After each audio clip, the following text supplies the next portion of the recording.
shadow of Fu Manchu. Based on the stories by Sax Romer.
On their way to warn Sir Graham Guthrie of an attempt to be made on his life by Dr. Fu Manchu, Nayland Smith and Dr. Petrie are trapped and held by the wily Oriental.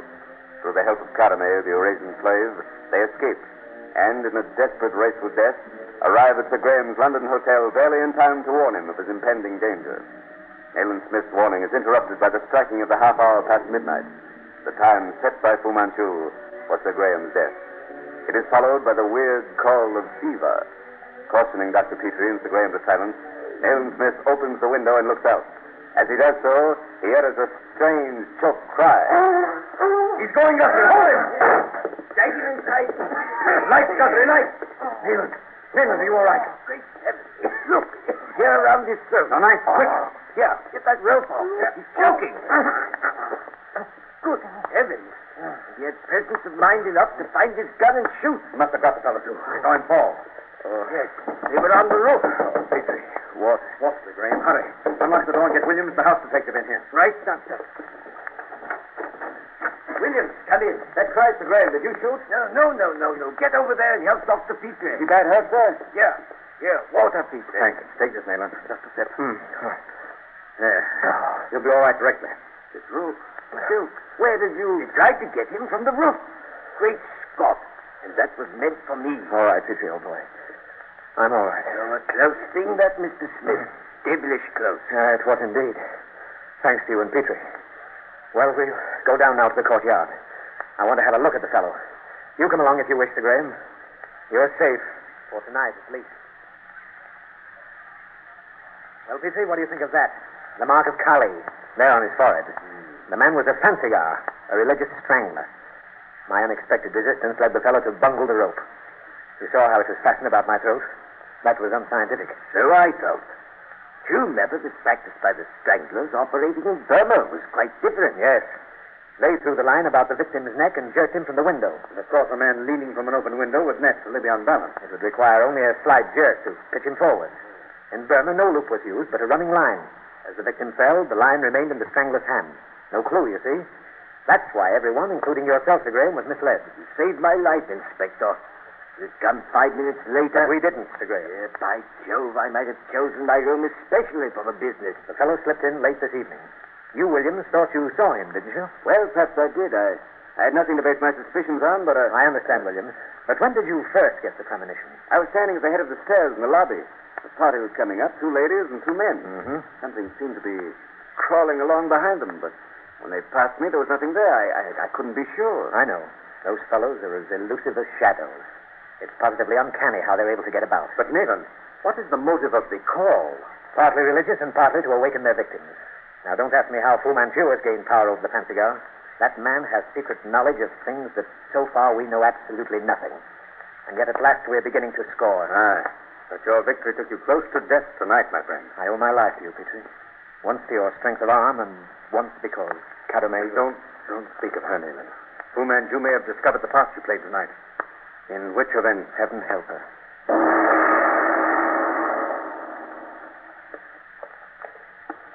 The net's closing in, Petrie. This must be the house where we were imprisoned by Dr. Fu. Let's hope for a big catch, eh?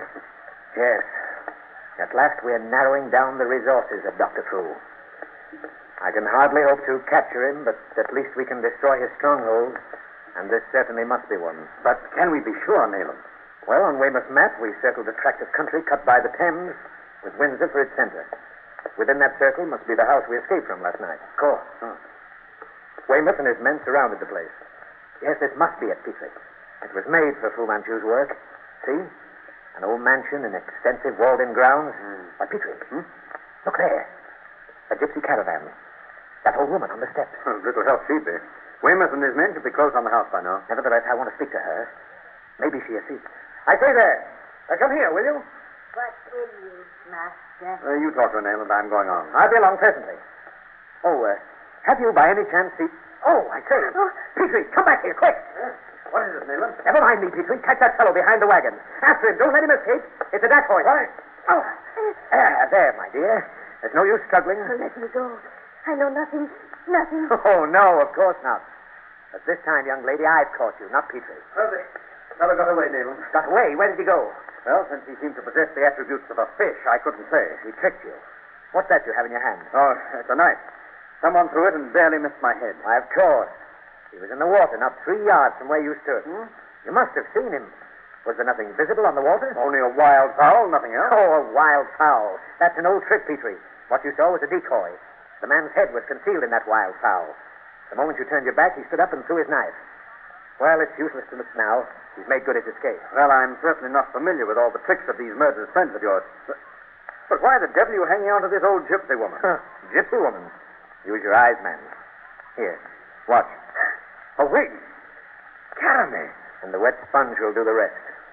This time, Karamaneh, we have you. I say. Look there, Nayland. Smoke. Oh, confound it. Fu Manchu set fire to the place. And this time we were right. But of course, he's had plenty of time to remove his effects. The man's daring is incredible. He gives himself till the very last possible moment, and we blunder upon 2 of his outposts. I lost one, Nayland. I'm sorry. No matter, we have the other. I expect no further arrests, and the house will have been so well fired by his assistants that nothing can save it. However, we have here in Karamaneh a lever which should serve to upset Fu Manchu's whole plan. You need not hold me so tight, Nayland Smith. I will come with you. What are you going to do with her, Nayland? Oh, nothing very drastic, old chap. After all, we owe her something. But she's coming home to Baker Street with us. There are some questions I should like her to answer.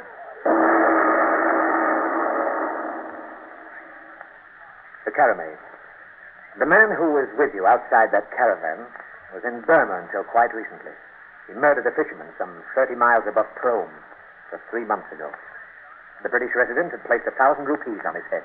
Am I right? And suppose you are? What then?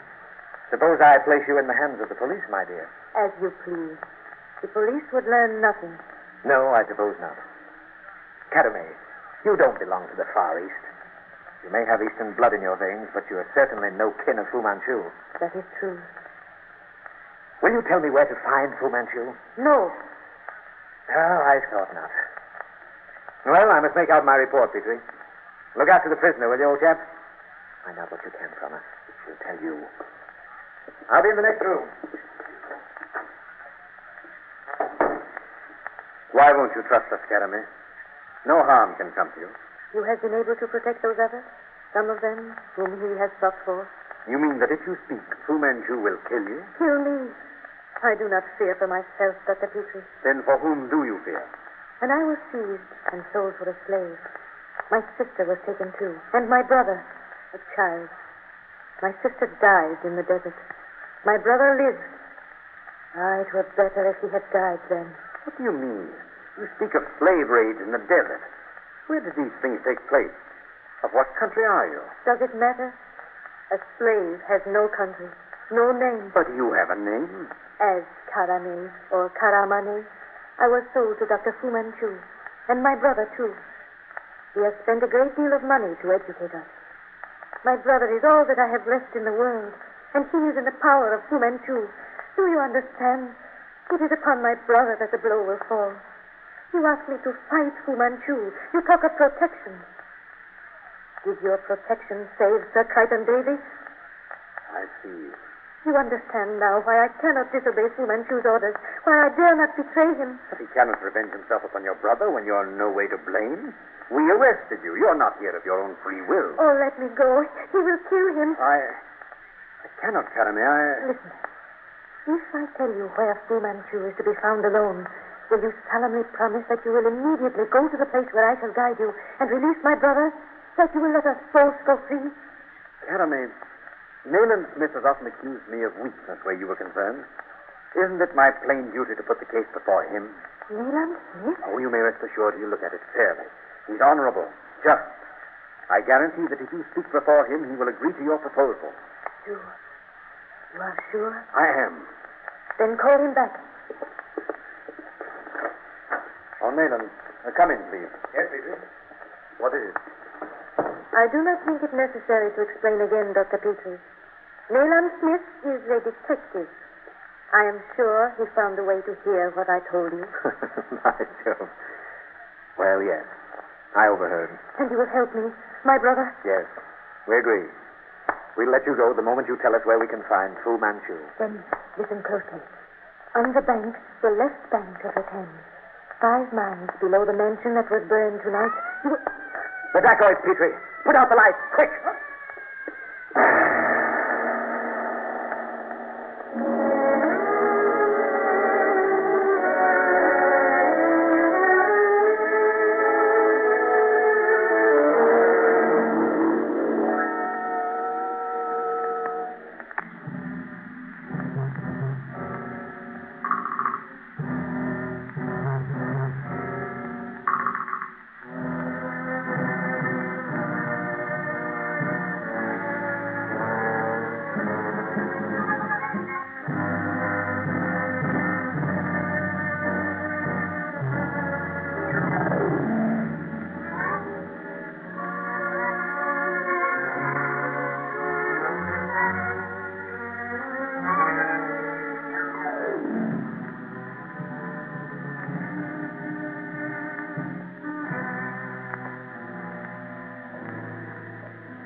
Shadow